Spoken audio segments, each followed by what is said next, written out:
Hello guys, आप सबका फिर से स्वागत करता हूँ मेरे चैनल द फैक्टर में। आज हम बात करेंगे एक ऐसे शख्स की जिनको मेक्सिको के ड्रग लॉर्ड से भी जाना जाता था। उनका नाम था एल चापो। आप सभी ने पाब्लो एस्कोबार का तो नाम सुने ही होंगे, जो कि ड्रग्स के दुनिया का सबसे मशहूर बादशाह था, जिसने कोलंबिया से हज़ारों किलो की कोकेन यूनाइटेड स्टेट्स को एक्सपोर्ट करवाया था। एस्कोबार की ही तरह एल चापो भी अपने ड्रग्स के धंधे में मैक्सिमम प्रॉफिट यूएस में ड्रग्स को एक्सपोर्ट करके बनाता था। जियोलॉजिकल लोकेशन के अकॉर्डिंग मेक्सिको अपना बॉर्डर यूनाइटेड स्टेट्स के साथ शेयर करता है, और इसी बात का फ़ायदा उठा के एल चापो हर साल हज़ारों किलो का ड्रग्स यूएस में सप्लाई करता था। 1957 में मेक्सिको के एक छोटे से टाउन बदिरागुआटो में एल चापो का जन्म हुआ था। उनका असल नाम ओआक्विन गज़मैन था, और बाद में उन्होंने अपना नाम एल चापो रख लिया था। एल चापो की बचपन भी बहुत मुश्किलों से गुजरा था।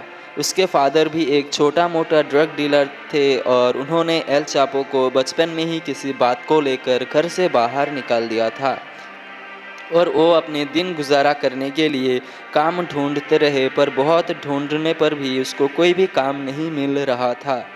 तभी उसने पैसे कमाने के लिए ड्रग पेडलिंग का धंधा शुरू कर दिया था, और धीरे धीरे उसको ड्रग से आने वाली इजी मनी की लत लग गई, और वो ज़्यादा प्रॉफिट कमाने के लिए 15 साल की छोटी उम्र में ही खुद से ड्रग्स उगाने का काम भी शुरू कर दिया था। वो अपने लिए कोई सुनसान एरिया चूज़ करता और वहाँ पर marijuana उगाने लगता। धीरे धीरे उसके ड्रग्स की नेटवर्क और ट्रेडिंग इतनी बढ़ने लगी कि मेक्सिको के बड़े बड़े ड्रग लॉर्ड्स उसको अपने गैंग में लेना चाहते थे। बाद में 1970s के दौर में वो एल गुएरो पाल्मा नामक एक ड्रग ट्रेडिंग गैंग को ज्वाइन कर लेते हैं। इस गैंग में वो ड्रग की स्मगलिंग की निगरानी करता था, और वो अपने काम को लेकर इतना सख्त था कि जब भी कोई डिलीवरी लेट होती या ज़रा सी भी गलती होती तो वो डीलर को सीधा मार देते थे। 1980s में उसने उस वक्त के मशहूर ड्रग डीलर एल पद्रिनो गलार्डो के गैंग को ज्वाइन कर लिया। ये गैंग उस वक्त मेक्सिको के सबसे बड़ा ड्रग ट्रेडिंग गैंग था। एल चापो को इस गैंग में भी लॉजिस्टिक और शिपमेंट का जिम्मेदारी दी गई। उसका काम कोलंबिया से मेक्सिको आने वाले ड्रग्स पर नज़र रखना था। लेकिन 1989 में गैंग का लीडर गलार्डो एजेंसीज के द्वारा पकड़ा गया और गैंग टूट गया। इसी बात का फ़ायदा उठा के उसने अपना खुद का गैंग शुरू किया, और उसका नाम सिनालोआ कार्टेल रखा। उस वक्त यूएस में दो रास्ते से ड्रग्स सप्लाई की जा रही थी। ज़्यादातर ड्रग्स कैरिबियन की ओर से आती थी, और दूसरा रास्ता था मेक्सिकन बॉर्डर्स का। अमेरिकन एजेंसियों ने अपना सारा फोकस कैरिबियन की ओर रखा हुआ था, क्योंकि उस रूट पे पहले भी बहुत सारा ड्रग्स पकड़ा जा चुका था। इसी बात का फ़ायदा उठा के एल चापो ने डिफरेंट चैनल्स के थ्रू मेक्सिको बॉर्डर से यूएस में ड्रग्स को सप्लाई करने लगा। एल चापो बहुत तरह की ड्रग्स उगाता था।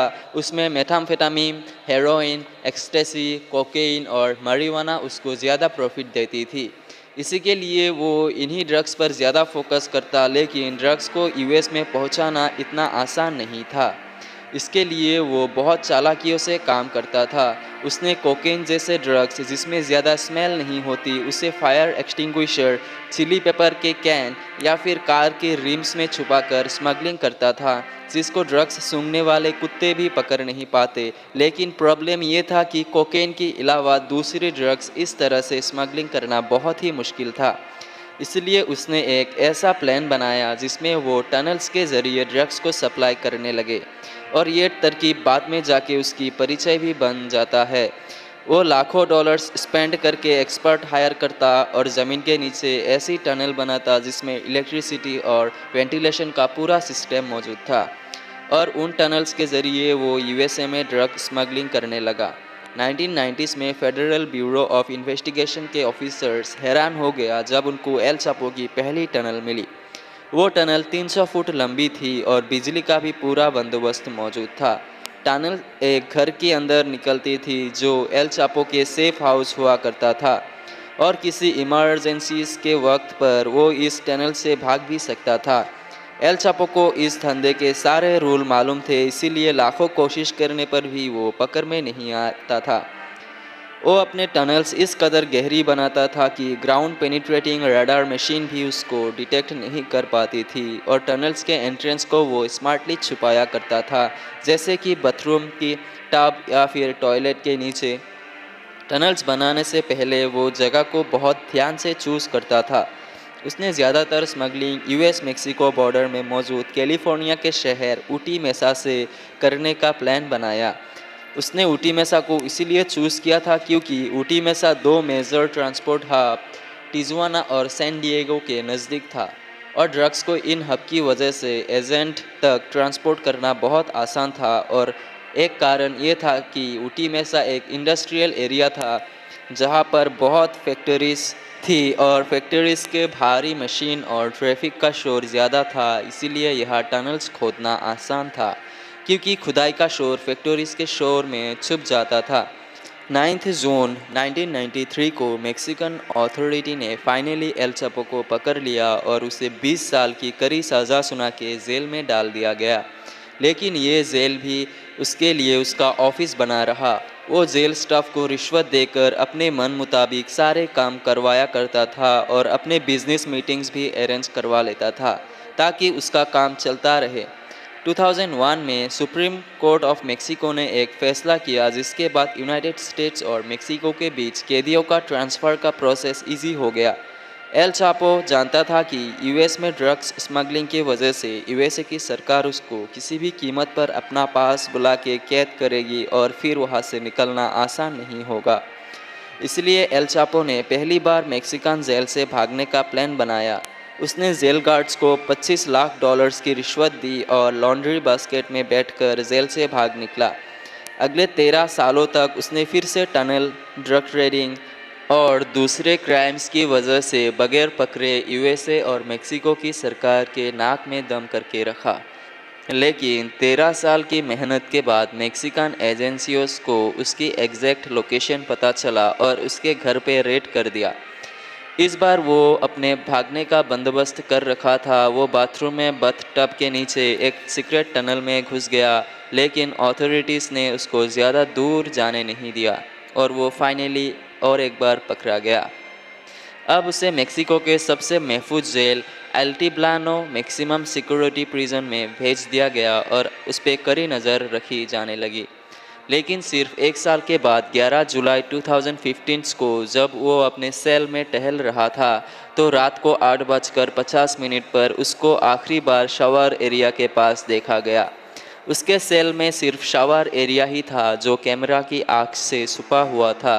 करीब आधे घंटे बाद जब वो कैमरा में नहीं दिखा गया तो सेल का मुआयना करने के लिए लॉकअप खोला गया। जब तक गार्ड्स अंदर गए तब तक एल चापो भाग चुका था। उसने बड़ी चालाकी से शावर एरिया के गटर को बड़ा करके एक टनल खोदी जो नीचे एक बड़ी टनल से कनेक्टेड थी। यह टनल 1.5 किलोमीटर दूर एक करीबी कंस्ट्रक्शन साइट तक खुलती थी। ज़मीन से 33 फुट नीचे और 5 फुट 7 इंच चौड़ी ये टनल इतनी बड़ी थी कि इसमें से आसानी से इंसान गुजर सकता था। लेकिन इस बार उसकी आज़ादी ज़्यादा लंबी नहीं थी। 8 जनवरी 2016 को लॉस मॉसेस में मेक्सिकन मेरीन्स ने उसको सेफ हाउस पर फिर से हमला किया और वो एक बार फिर से पकड़ा गया। इस बार अमेरिकन सरकार ज़्यादा रिस्क नहीं लेना चाहती थी, इसलिए 2017 में एल चापो को मेक्सिकन सरकार ने यूएसए के हवाले कर दिया, जहां वो सुपरमैक्स प्रिजन कोलोराडो में अपनी उम्र कैद की सज़ा काट रहा है। लेकिन हकीकत ये है कि जितनी भी सिक्योरिटी हो, अमेरिकन सरकार को ये डर रहता ही है कि कहीं एल चापो दोबारा से ना भाग जाए। उम्मीद है कि आपको ये वीडियो अच्छा लगा। अगर अच्छा लगा तो वीडियो को लाइक करें, कमेंट करें, अपने दोस्तों के साथ शेयर करें और चैनल को सब्सक्राइब करके बेल आइकन को प्रेस करें ताकि ऐसी इन्फॉर्मेटिव वीडियोस बनाने के लिए मुझे और मोटिवेशन मिले। तो एक बार फिर से आप लोगों का बहुत शुक्रिया। मिलते हैं और एक नए वीडियो के साथ। धन्यवाद।